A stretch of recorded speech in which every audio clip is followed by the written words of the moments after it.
Another method for reviewing your project is to use the surface slicer for basically a cross-sectional view.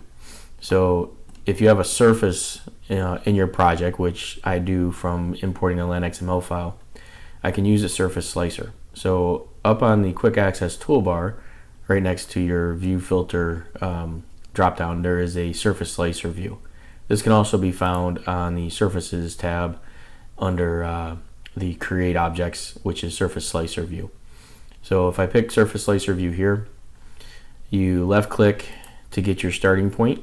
You can see your focus is down here from and to, and then you pick where you want your 2 point, and you'll see over here that it actually displays the surfaces. Now on the surface button here, I can come in and I can toggle on and off what surfaces I want to see.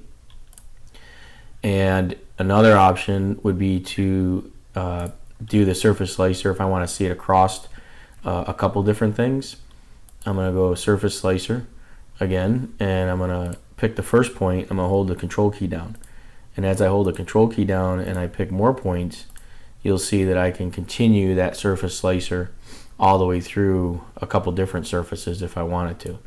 So this is all dynamic as well. So if you change your from point or your 2 point, you'll see that I can change what section or what view I'm looking at.